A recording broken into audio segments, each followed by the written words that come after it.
안녕하십니까, 김주영입니다. 때는 2017년 연말이 가까운 가을. 처음 GT3 RS를 사왔던 날에 하루 종일 지하주차장에서 시동을 걸었다가 껐다가 괜히 지하주차장 한 바퀴 돌았다가 또 세워놓고 차 옆에 주저앉아서 잘 찍지도 못하는 카메라 셔터만 셀 수 없이 누르느라 잠도 제대로 못 잤습니다. 오랜 공백기 후에 펑카 구입이라 아마도 더 그랬던 것 같습니다. 틈나는 대로 기본 점검을 하고 얼라이먼트만 보고 인제 스피디움 일정이 맞는 날만을 손꼽아 기다리다가 드디어 인제에 차를 타러 갔습니다.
아우디 R8 플러스를 타던 때에 1분 45초대 기록에 수차례 도전을 했었으나 매번 실패를 하고 사실상 포기를 했었습니다.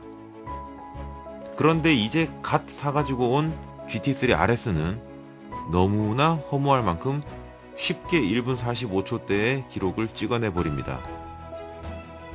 1분 45초대 페이스의 위력인지 트랙을 타고 왔는데 어깨와 등 그리고 허리가 너무 아파서 일주일 내내 진료하는데 지장이 있을 정도였습니다. 그래서 급하게 한스와 카본 헬멧을 구입했고 6점식 레이싱 벨트도 장착을 했습니다. 타이어도 새 타이어로 장착하고 영상과 데이터도 나름 분석을 해서 쉬는 날 곧바로 1분 44초대의 기록을 상상하면서 무슨 세레모니를 해볼까 고민도 잠시 해보고 설레는 하루하루를 보냈습니다. 인제를 갈 수 있는 날 하루 전 밤에 서울에는 첫눈 소식이 있었고 인제는 다행히 눈 예보가 없었습니다. 그래서 전날 밤 퇴근 후에 혼자 인제 호텔 예약해서 밤에 출발 준비를 합니다. 짐을 싸고 있는데 눈이 내리기 시작했고 서둘러 출발을 했습니다. 동네를 채 벗어나기 전에 이미 차들은 여기저기 사고가 나 있었고 고속도로에 올라가면 괜찮을 것이라 생각하고 반 드리프트로 힘들게 외곽순환 고속도로로 올라갑니다. 예상대로 고속도로는 사정이 좀 나았고 아직 길들이기도 되지 않은 새 하이그립 타이어를 낀 만큼 서행을 해서 인제로 향했습니다. 시간이 지나면 지날수록 눈은 점점 많이 내리기 시작했고 앞이 보이지 않을 정도였습니다. 곳곳에 눈길 사고가 발생했고 남양주의 어느 내리막길을 지나는데 눈앞에는 사중 추돌 사고로 차선 하나를 경찰이 막아 놓았었고 GT3 RS도 썰매를 타듯 그 내리막을 내려가는데 스티어링 휠을 좌우로 한참을 감아가며 겨우 사고 현장에서 무사히 빠져나왔습니다. 한 500m 전방까지 서행하라는 경찰관의 주의를 듣고 고개를 끄덕이는데 그로부터 10초 후 저 멀리 뒤쪽에 심상치 않은 불빛이 보입니다. 슬픈 예감이 듭니다. 1차 사고로 세워져 있던 차들을 차례대로 들이받고 교통정리하던 경찰관까지 아니길 바랬으나 금세 그 차는 저의 GT3 RS까지 덮칩니다. 슬픈 예감은 틀린 적이 없습니다. 소렌토 차량이 눈길에 미끄러지면서 속도 제어가 되지 않았고 저의 GT3 RS의 뒷범퍼를 때리고 중앙 분리대를 받고 멈추어 섰고 저의 GT3 RS는 90도 가까이 꺾인 채 내리막 눈길을 풀카운터로 수십 미터 내려가서 겨우 착지를 합니다. 믿을 수가 없습니다. 달릴 생각만 하고 그간의 한 맺힌 주행을 이번에 다 풀고 오는 것인데 처음에는 파손된 범퍼 일부를 뜯어버리고 그냥 인제로 갈까 생각을 했었는데 눈길에 보험사 직원이 오는데 시간이 너무 많이 걸렸고 그 시간에 저는 이성을 찾아버렸습니다. 서행해서 갈 수도 있었으나 어차피 보험 접수된 것 레카차에 실려서 새벽 3시가 되어서야 분당 포르쉐 센터에 도착하여 차를 맡겨두고 렌트카를 받아서 인제가 아닌 집으로 돌아왔습니다. 너무 허무합니다.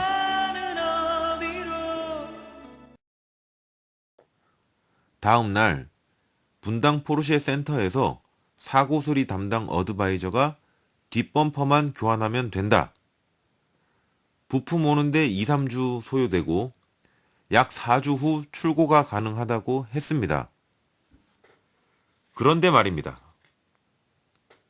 보내준 사진에 에어클리너 쪽 손상도 보이고 범퍼 레일 손상이 심상치 않아서 그쪽 멤버 잘 체크해보라고 지시를 했었고 얼라이먼트 수치도 요구를 했었습니다. 얼라이먼트 수치는 제가 설정해 두었던 수치에서 거의 차이가 없었고 범퍼 레일 안쪽으로 범퍼 레일이 차대 쪽으로 붙는 캐리어 역할을 하는 리어 크로스 멤버에 2cm 정도의 크랙이 있다는 연락이 하루가 지나서 다시 왔습니다. 결국 제가 분당 센터로 직접 가서 확인을 했고 중대한 수리 계획이 쉽게 바뀌는 이런 문제 때문에 재성능 원복시키지 못할 것 같으면 보험사와 협의해서 전손시키겠다고 협조하라고 했더니 정말 별것 아닌 간단한 수리라고 믿고 맡겨주시면 책임지고 원복시키겠다고 각 파트 책임자들이 약속을 해서 분당 센터에서 수리를 진행하기로 합니다. 원칙적인 수리를 하는 곳이니 리어 패널 교환을 하는데 전륜 현가장치부터 엔진 미션, 후륜 멤버까지 싹 내려서 꼭 그렇게 수리를 했었어야 했는가 하는 그런 의심을 가지지는 않았었습니다. 자동차 수리를 하다 보면 을에 있는 과잉 정비와 최소 정비 이슈로 실갱이가 벌어지기도 했고 어차피 수리해서 타는데 안쪽 면에 살짝 쓸린 뒷대루등까지 교환하라고 하는 등 그런 견적은 제가 다 거부를 했었습니다. 우여곡절 끝에 수리가 완료되어서 차를 출고하는데 자꾸 뒷캠버 문제를 지적합니다. 원래 수리 시작할 때 리어 캠버가 그대로 잡아달라. 어차피 나가서 다시 볼 것이라고 했는데 그렇게 잡으면 문제가 된다고 반복해서 이야기를 합니다. 그래서 일단 출고해서 원래 얼라이먼트 보는 샵에 가서 측정을 해보니 후륜 캠버를 한쪽은 마이너스 2.3도, 또 다른 한쪽은 마이너스 1도로 설정을 해놨고 양쪽을 동일하게 마이너스 2.5도로 설정을 하면 센터에서 마이너스 1도로 잡아놨던 쪽에서 말도 안 되는 휀다 간섭이 생깁니다.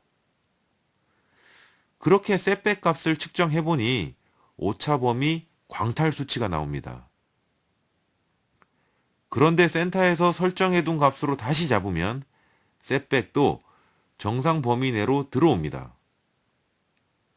즉, 캠버 각에 따라 조수석 쪽의 축거가 과하게 변한다는 것인데 실제로 캠버 각을 변화시키면서 조수석 후륜을 관찰해보니 캠버 각을 플러스로 세우면 세울수록 조수석 뒷바퀴가 뒤로 밀려나고 마이너스 값으로 눕히면 눕힐수록 조수석 뒷바퀴가 앞으로 당겨져서 편측 축거가 변하는 현상을 발견합니다.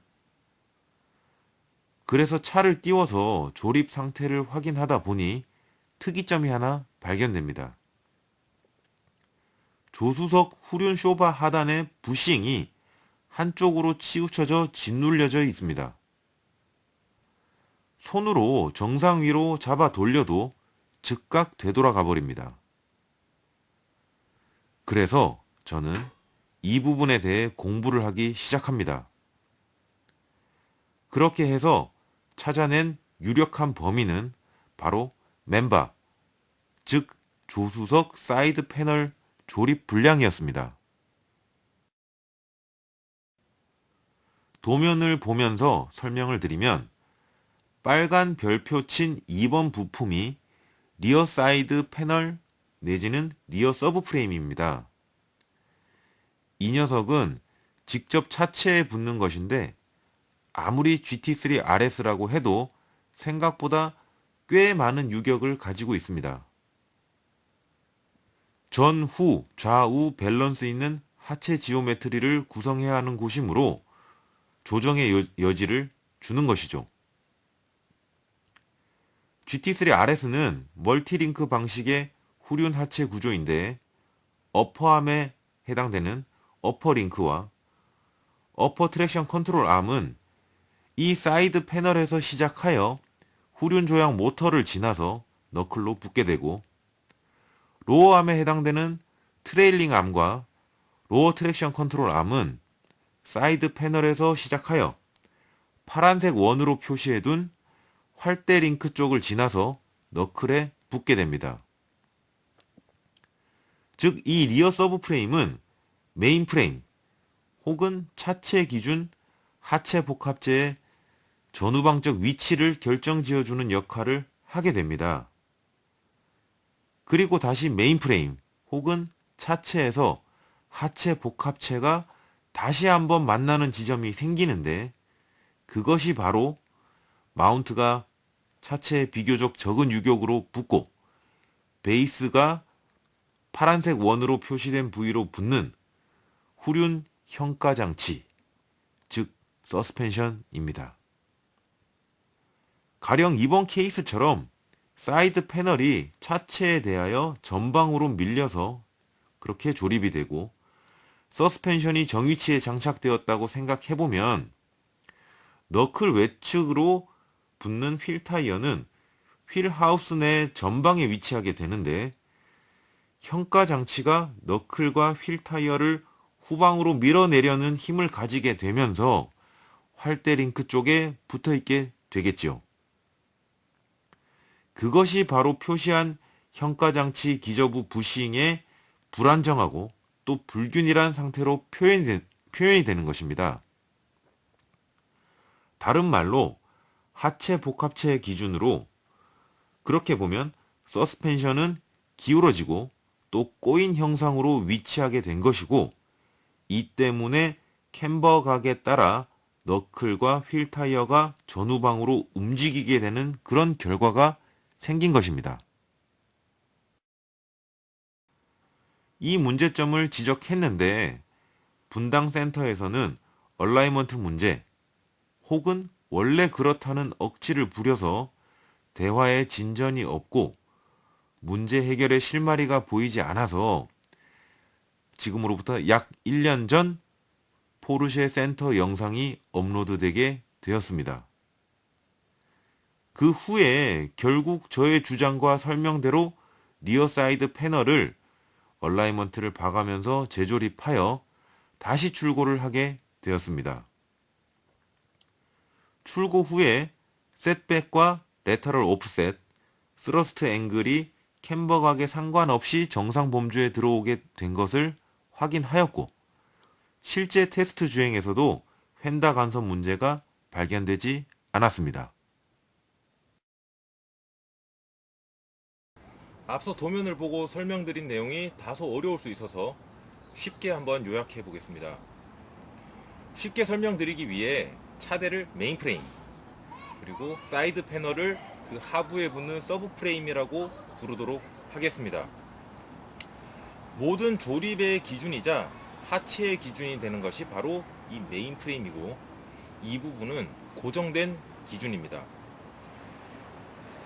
여기에 각종 링크들을 데리고 있는 서브 프레임이 직접 그리고 간접적으로 붙게 됩니다. 직접 붙는 곳은 메인 서브 간의 어떤 적절한 오리엔테이션을 조정할 수 있도록 약간의 유격을 가지고 부착이 되고, 간접적으로 붙는 곳이 바로 서스펜션에 의해 체결이 되는 그곳입니다. 메인, 서스펜션, 하체 이렇게 부착이 되는 것이죠. 자, 간단히 이 테이블을 메인 프레임이라고 한번 가정을 해 보겠습니다. 여기에 이제 이 펜을 서스펜션이라고 가정을 하고요. 이 메인 프레임과 서스펜션은 서스펜션 마운트에 의해서 사실 체결이 되는데, 여기에는 사실상 거의 유격이 없다고 보셔야 됩니다. 한마디로 차대에 딱 맞게 정위치에 서스펜션이 이렇게 조립이 되고 체결이 되는 것입니다. 자, 여기에 앞서 설명드렸던 하체 복합체 내지는 서브 프레임이 각 링크들을 데리고 이제 차체에 붙게 되는데, 먼저 직접적으로 이제 차체에 붙습니다. 메인 프레임에. 자, 제대로 붙으면 이렇게 이제 딱 붙어서 다시 이것이 서스펜션 바텀, 그러니까 하부에 이제 체결이 되겠죠. 자, 요렇게 붙는데 만에 하나 이 서브 프레임이 제대로 조립이 되지 않고 만약에 틀어져서 전방부로 틀어지면 어떻게 되겠습니까? 틀어지면 이 서스펜션하고 붙는 이 자리도 같이 앞쪽으로 끌려 나가게 됩니다. 자, 그렇게 되면 그게 바로 아까 앞서 영상에 제가 표현을 했던 그 부싱이 불균일하게 틀어져 있다라는 얘기를 했던 그것이 바로 그 근거가 되는 것이고요. 그게 중요한 게 아닙니다. 많은 분들은 또 그 부싱은 뭐 서스펜션 손으로 돌리면 돌아간다 어쩐다, 돌아갑니다. 돌아가는데 그게 중요한 게 아니에요. 그게 중요한 게 아니라 이 서브 프레임이 전방으로 끌리면서 서스펜션을 데리고 사실상 앞으로 가버린 이런 현상 때문에 캠버각을 변화시킴에 따라서 조수석 쪽에 어떤 그런 축거의 변화, 즉 전후방적인 바퀴 내지는 휠의 위치 변화가 와버리는 것입니다. 이 기울어진 서스펜션 때문에. 그래서 그거에 대한 하나의 근거로 제가 어떤 그 지난 포르쉐 센터 영상에서 여기가 체결이 어떻고 또 부싱이 어떻게 눌리고 있고 균일하고 균일하지 않고 얘기를 드렸던 것이 바로 이런 부분에 대한 근거로 설명을 한 것이지, 그 부싱이 조금 더 눌리면 어떻고 덜 눌리면 어떻다, 그 부싱 수명 가지고 얘기를 하는 게 아니에요. 그러니 이게 이제 여러 가지 다른 어떤 셋백과 스러스트 앵글 그리고 레터럴 오프셋 그런 수치들을 봤더니 이게 맞지 않다, 이 구조가 맞지 않고 캠버각에 따라 전후방적인 어떤 축구의 변화가 생기니 이거는 문제가 있다 하는 그것이 팩트입니다. 그것이 가장 중요한 얘기고요. 자, 그래서 뭐 어떤 지금 뭐 이 정도 설명을 드리면 간단히 이해가 되셨을 것이라고 생각을 하고 그 부분에 대한 얘기는 이제 넘어가도록 하겠습니다. 근데 이제 제가 당시에 또 그거와 더불어 더 화가 났던 것은 이 문제뿐만이 아니라 사고 나기 전에 없었던 7가지의 추가적인 문제들이 발생을 했기 때문에, 즉 센터에서 수리를 하고 나서요. 그 전에도 있지도 않은 7가지가 더 생겼습니다. 그것 때문에 몹시 화가 났었어요. 그 첫 번째는 출고 직후 다 체크되어 있고 비용까지 계산되어 있던 엔진 오일 문제입니다. 이 엔진 오일이 GT3 RS 기준에 말도 안 되게 부족한 상태로 채워져 있었어요. 그래서 경고등이 들어왔었고요. 두 번째는 미션 쪽 문제인데요. 파킹 기어가 들어가지 않았습니다. 파킹해 놓고 차에서 내리면은 그냥 차가 지금 언덕 밑으로 쭉 내려가 버려요. 그런 문제가 있었고, 세 번째는 앞에 언급한 그 하체 조립 불량 문제고요. 그리고 네 번째는 실내 알칸타라 내장재의 손상이 발견되었습니다. 그리고 다섯 번째는 제가 추가로 장착해 두었던 후방 카메라를 수리하는 과정에 센터 직원들이 분실을 했습니다. 그리고 여섯 번째, 세차를 어떻게 한 것인지 외부 PPF 전체가 다 스크래치가 나 있는 그런 상황이었습니다. 일곱 번째, 뒷대로 등이 고정이 안 되어 주행 중에 덜렁거리는 소리가 있었습니다.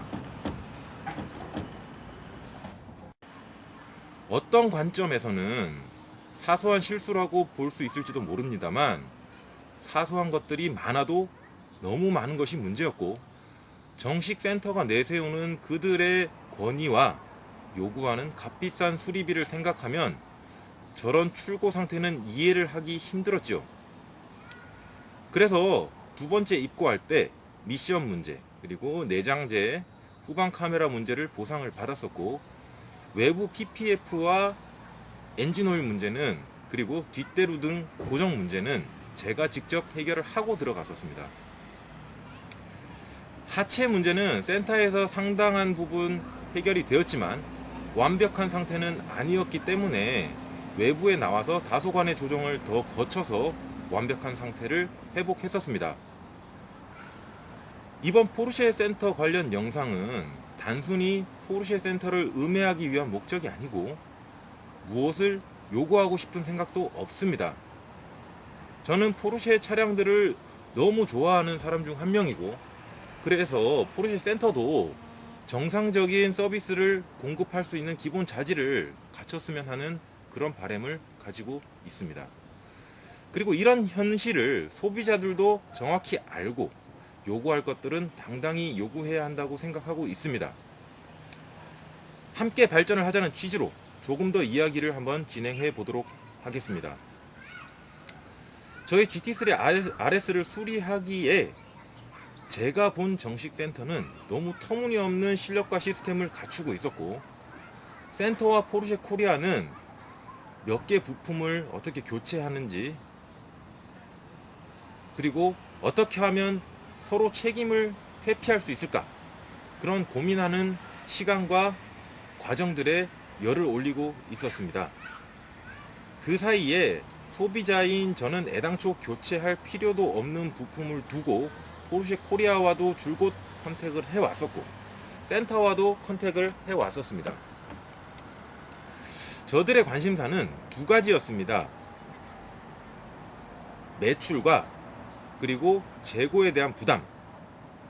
부품이 잘못 오거나 불필요해졌다면 그 재고를 누가 떠안고 비용은 누가 부담하느냐. 차 한 대를 놓고 95% 이상의 정성을 들여 고민하고, 그렇게 또 고민하는 부분이었었고, 이 부분이 어떤 원칙과 실력, 그런 것들은 어디에도 존재하지 않았습니다. 많은 분들이 포르쉐 코리아가 출범한 이후 서비스가 더 악화되었다고들 말씀을 하시는데 일정 부분 저도 동의를 합니다. 왜냐하면 유통이라면 유통 단계에 한 집단이 더 생긴 것이고 그들의 권한과 책임이 발생을 하는데 그것을 제대로 하고 있지 못하는 집단이기에 더 그런 것은 맞죠. 그러나 애당초 본질적인 것은 똑같이 썩어 있었습니다. 포르쉐 센터에 항의를 하면 포르쉐 코리아로 책임을 넘겨버리고 또 포르쉐 코리아에 전화를 하면 전화번호를 어떻게 알았느냐는 의문부터 그렇게 시작을 해서 센터의 과실을 꼬투리를 잡고 과실을 찾아내서 그렇게 넘기려고 또 센터를 협박하기도 하고 그러면서 시간은 무한정으로 흐르고 능력도 없고 책임감은 더 없고 사실 그 아래 많은 기술자들과 어드바이저들이 무슨 죄가 있겠습니까? 인력이 부족해서 매일 야근을 그렇게 밥 먹듯이 하고 또 그리고 지쳐있는 그런 상태고 경력자 내지는 실력자는 부족하고 업무는 쏟아지다 보니 제대로 된 서비스가 소비자들에게 공급이 되지 않겠지요. 그런데 소위 말하는 각 딜러사들의 윗선과 포르쉐 코리아는 어쨌든 책임을 피해 가려는데 그런 데 혈안이 되어 있고 이슈는 묻으려고 하고 그렇습니다. 이게 발전이나 개선에 대한 그런 의지는 전혀 없어 보였습니다. 고객에게 친절하라는 친절 교육은 하겠지만 제가 보기에 이제 순댓국 집이라면 소금물을 내주면서 손님에게 친절하라고 그렇게 직원에게만 강요하는 그런 수준 또 그런 시스템 아닌가 생각이 됩니다. 그러니 어떻게 GT3 RS의 하체 구조를 이해를 할 것이며 또 그러니 애당초 없었던 문제들까지 만들어 또 출고를 했겠죠. 지금까지 수많은 수리했던 차들 상태가 안 봐도 비디오입니다. 그리고 이렇게 포르쉐 센터와의 문제는 뜨뜻미지근하게 큰 일이 있었으나 아무 일 없던 것처럼 저의 GT3 RS는 여기저기 다니면서 흩어져 있던 남은 퍼즐들을 순조롭게 맞춰줬고 그렇게 했었지만 또 그들은 무슨 일이 있었는지 아마 포르쉐 센터는 전혀 모르고 있을 것입니다. 지금 이 저의 날선 이 이야기들은 그들에 대한 공격이라 생각하지 말아 주셨으면 좋겠고 누구보다도 또 포르쉐에 애정이 있는 소비자의 진정 어린 걱정으로 좀 받아들여 주셨으면 좋겠습니다. 포르쉐 코리아가 뭐 하는 곳이고 또 무슨 일을 잘하고 있는지는 모르겠지만 만약에 꼭 있어야 하는 그런 집단이라면 어떤 실력과 자질부터라는 그런 말을 꼭 해주고 싶습니다. 그리고 우리는 같이 발전할 수 있습니다. 대단히 감사합니다.